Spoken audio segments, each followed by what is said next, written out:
জীবনে এমন একটা সময় আসে যখন মনে হয় সব কিছু হারিয়ে গেছে, চারপাশে অন্ধকার, নিজের মানুষগুলোও দূরে সরে যায়। প্রার্থনা করেন কিন্তু উত্তর পান না। তখন অনেকেই ভাবে, ঈশ্বর কি সত্যি আছে? যদি থাকেন তবে এমন কেন করছে?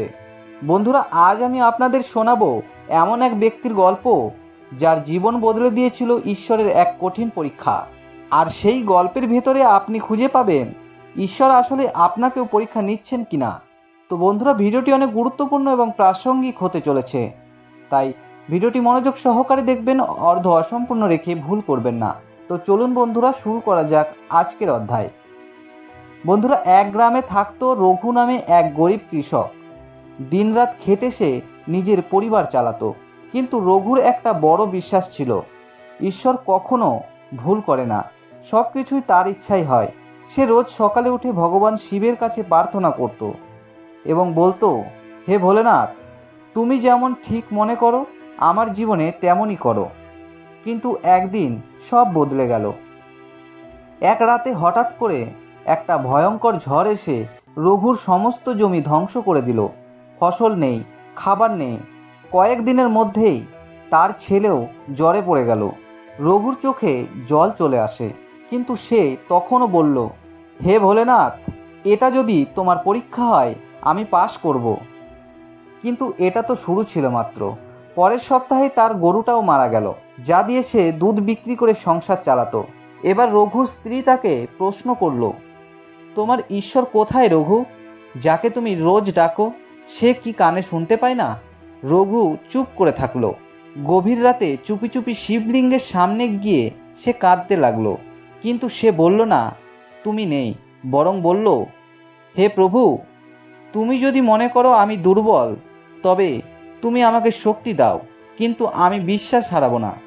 এরপর একদিন রঘু বাজারে গিয়ে চোর অপবাদে ধরা পড়ে গেল। যদিও সে কিছুই চুরি করেনি। লোকে মারধর করলো, পুলিশের কাছে প্রমাণ হলো সে নির্দোষ। কিন্তু ততক্ষণে মান সম্মান শেষ। সেদিন সে বাড়ি ফিরে এসে আবার বলল, হে প্রভু, সবাই চলে যাক, তুমিই থেকো।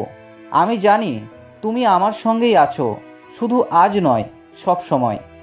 এরপর ঠিক 7 দিন পর এক বড় ব্যবসায়ী রঘুর গ্রামে এলো। তার লোক কাজ ছেড়ে চলে গেছে।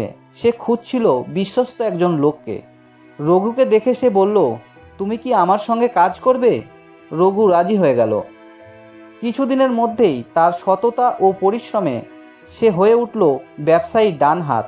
মাস গেলে ভালো বেতন, থাকার জায়গা, ছেলের চিকিৎসা, সব কিছুই ফিরতে লাগলো।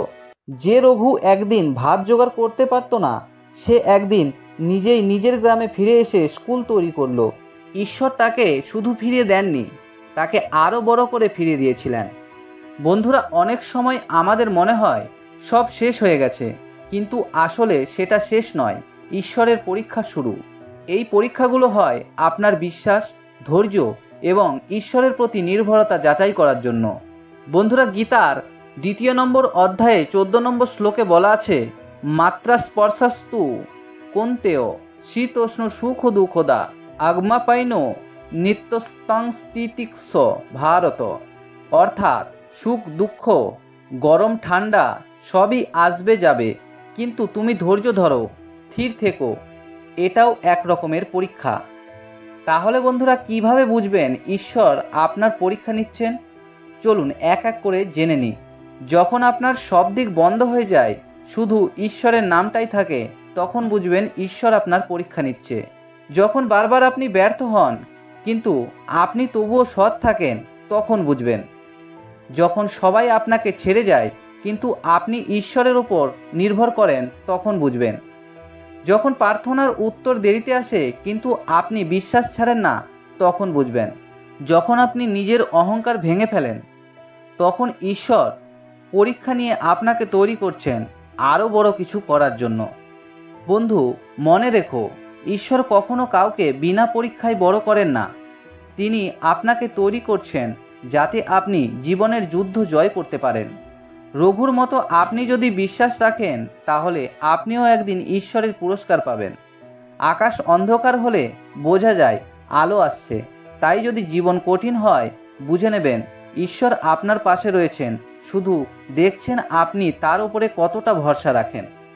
বন্ধুরা, যদি এই গল্প আপনার হৃদয় ছুঁয়ে যায় তাহলে ভিডিওটি শেয়ার করুন, যেন অন্যরাও ঈশ্বরের এই পরীক্ষার গভীরতা বুঝতে পারে। আপনি যদি বিশ্বাস করেন ঈশ্বর আমাদের কখনো ছেড়ে যান না, তাহলে কমেন্টে লিখুন আমি বিশ্বাস করি। বন্ধুরা, চ্যানেলটি সাবস্ক্রাইব করে পাশে থাকুন। আমি এমনই গল্প ও শাস্ত্রভিত্তিক সত্য তুলে ধরব যা আপনার মন, জীবন ও আত্মা বদলে দেবে। তো বন্ধুরা, দেখা হবে নতুন আরেকটি ভিডিওতে। ভালো থাকবেন, সুস্থ থাকবেন। জয় শ্রীকৃষ্ণ। রাধে রাধে।